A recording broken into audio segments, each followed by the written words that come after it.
If belonging to a group becomes your main priority, the question is, would you like to be part of the group or to belong to the group?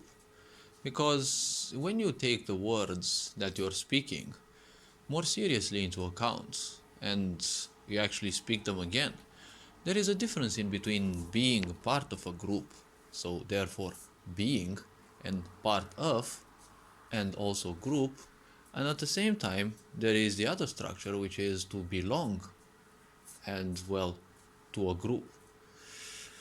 What would the question be?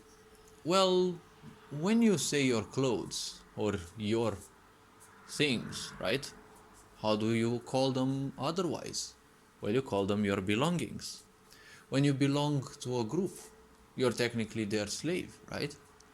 This is something, for example, that is subvertly done in a lot of groups, where there is some sort of manipulation done against you to keep you part of that group and make that group part of your life as if it is the most important. Now, in my case, I have been, well, funnily speaking, this will actually sound a bit fun. I have been part of numerous groups, especially since I have been very migratory with school. Three different, kindergartens, well, two elementary schools, let's call them so, three high schools, two faculties, well, a specialization for the master degree, which meant another collective.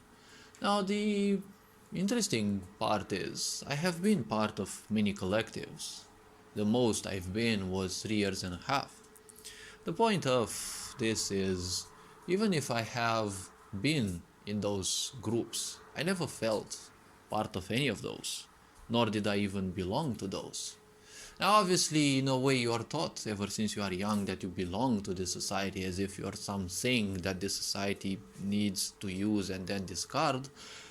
But the point is, there is a sense of wisdom within me that has been lying dormant, and even if I've been unconscious for most of my life, there has been a guidance that simply, told me, and well, through different feelings, I just knew certain things to do or not to do. When I was in different collectives, I obviously had friends, and I usually have a few, and well, the bonds are very great. But the point is, I'm usually more or less appreciated by everyone, even if at the facade level, many people always disliked me. There was always some kind of distrust or hatred or whatever. And, well, back in the times, well, most wouldn't even tell me why. Nowadays, it doesn't even matter because I realized quite soon that I was never actually a part of those groups. When you go to school, you're technically not part of that group because a group requires a certain cohesion.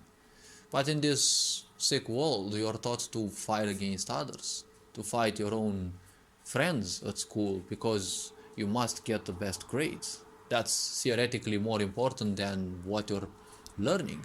Because what you're learning, you're never allowed to simply realize. You're just taught things mechanically, and a lot of them. And I see in my own country, there's so much more thing being added at schools. It's like people want you to know all the whole world, you know, in your own mind. And it's like it doesn't even matter. And the point is, I kind of haven't been part of any group because obviously I've been me and my introspection. I've been me the whole time. This in a way gave me a great advantage, but I never made use of it because obviously it wasn't, that great. But the point was, every time there is a huge collective, 20, 30 adolescents, there will always be the little churches. In these little churches, people will always talk and, people always look around because they're curious, you know, who goes where and who speaks what to whom others, right? And people always test you and the such.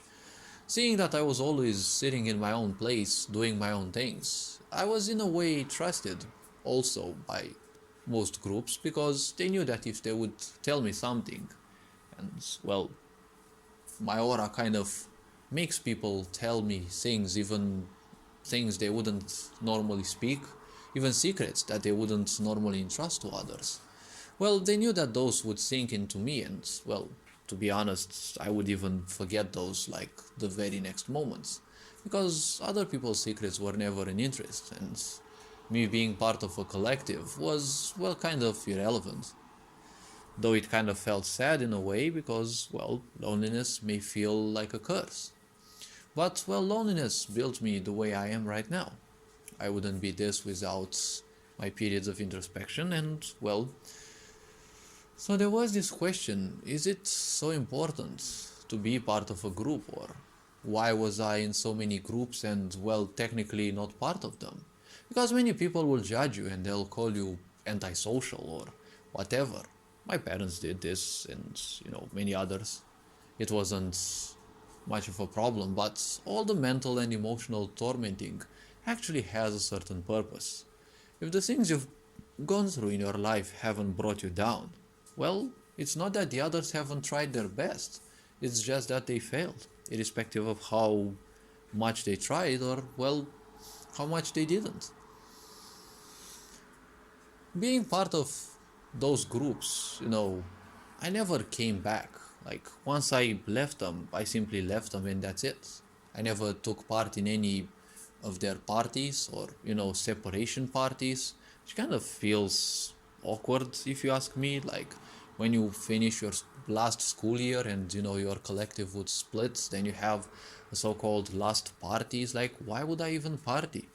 Celebrate the past? Well, I'm not that much fond of it. I only took part in one of those, and, well, it wasn't much of an interesting part because people would stay there, they would drink, they would apparently laugh and the such, but I was still the odd one out. And finally speaking, there always seemed to be this great divide where people have to be more or less fake or something completely different at school, and then they're completely different outside of the school, which was another story and another huge aspect I had to adapt to, but never found an inspiration to, because, well, another big truth is that, well, I found out there is no such thing as motivation.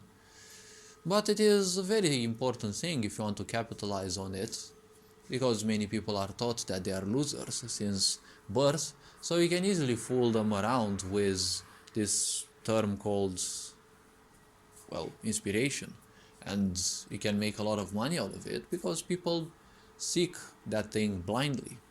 After 15 years of seeking it and calling myself incompatible with the such, well, I kind of made the realization, not a simple mere discovery, I just had the realization that there is no such thing. So I've been chasing something for nothing, but it was still an experience. Why I don't feel like, well, necessarily being part of a collective? Because in this life, as I said, you are but a leaf that simply leaves the tree. Where it goes, there will be a lot of things that will take place. There will be a lot of circumstances that will guide you. So the path, most likely, especially if you're not fully taking control of your emotional, mental, and bodily energies, well, your path will be more or less predetermined. Even if you do take care of everything that you can personally control, still, many of the circumstances of life cannot be controlled. So the leaf that simply leaves the tree will never come back, right? It is interesting, I remember this bit of Japanese poetry. But just like the petal, which left the flower and, well, shall never come back, the point is, I in life am so. The point is, the group can be like a flower, and I can also be like a petal, but once I leave that group, I'm not gonna come back. Forming attachments, well, it kind of never hurts when, I separated from certain groups. There was one or two probably, but, I'm no perfect.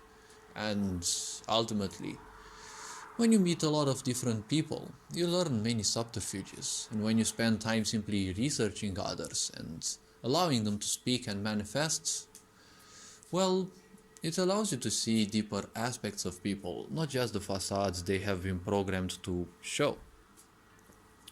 So when it comes to life, there is technically nothing to gain and nothing to lose. That's one principle.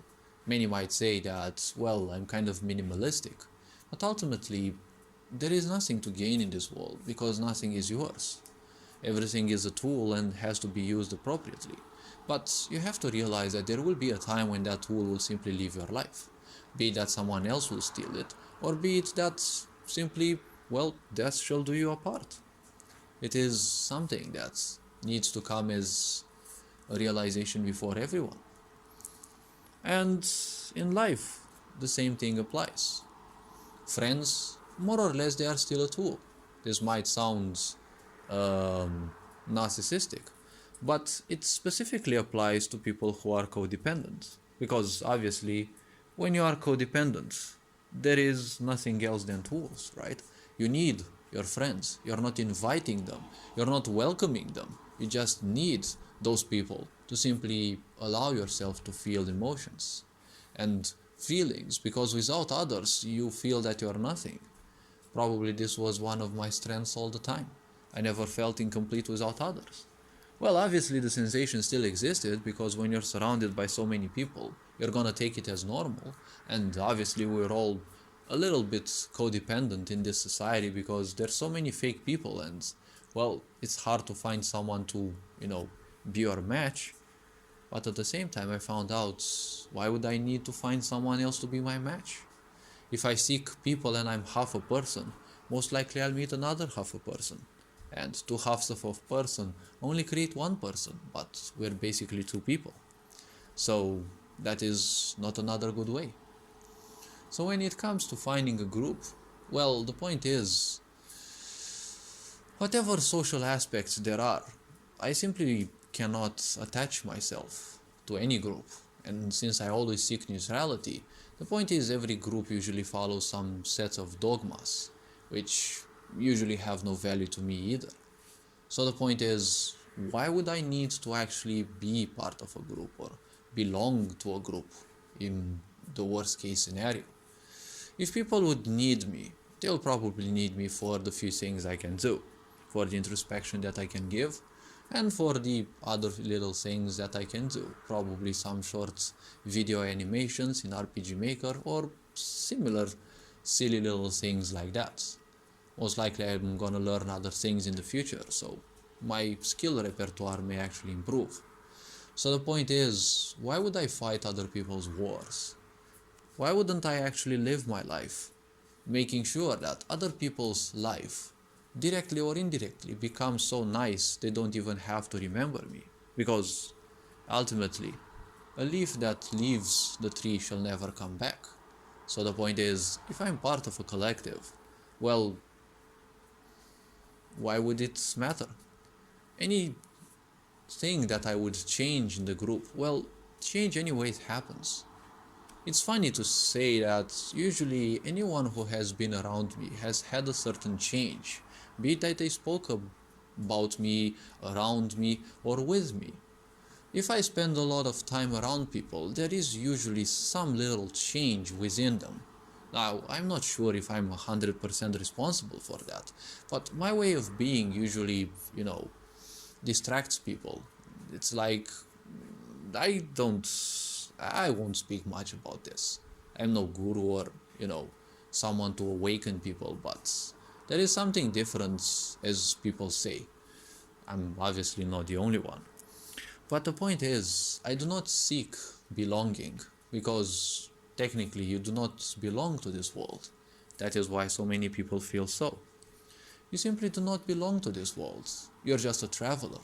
You're just making use of a physical body as a tool to experience this world. And this world has nothing to offer. Just temporary tools, because obviously everything is temporary. And you are also temporary as well. So the point is, why wouldn't I seek to make other people's lives better? Be it through a group or alone. Because it is much easier through a group. But groups usually tend to be very clunky and tend to have expectations and the such.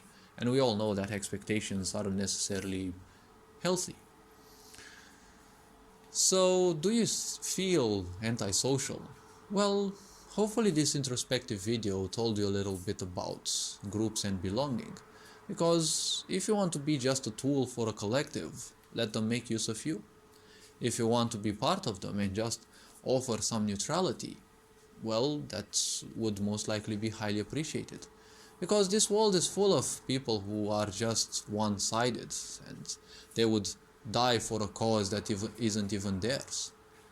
Most likely it's been passed onto them, it has been put on their shoulders. Like parents nowadays put on the shoulders of their children the wars that their ancestors fought. And they continue teaching others, the next generations, that, the enemy exists. There is no such thing as enemy. The problem is, you are building unsocial people, antisocial people, if you teach them that everything has an enemy. Because first of all, there is no enemy. When you teach people that they must live in competition, what you end up with is this present society. Why? Because when everything is built around competition, the only thing that will be taken into account is military. Because we always live as if there is some kind of enemy. We have spent so much improving our technology and our military development. But the point is, who are we fighting against? Mother Earth? The animals? We all know that none of these species would actually stand a chance. Even bacteria, if we want, we can obliterate those. Even if it would be more or less the harder one, because, well, this battle is gonna be taken against the most numerous beings on this planet. But together we would or could devise something for that. But the point is, we are not at war with anything but ourselves. That is why being part of any group feels, in a way, awkward. Because in that group, technically everyone is at war with something. And when you have so many sides, it's kind of hard to have a sense of union. So all this being said, hopefully this video was introspective enough. You are appreciated. Take care. Ferenc Bor signing out.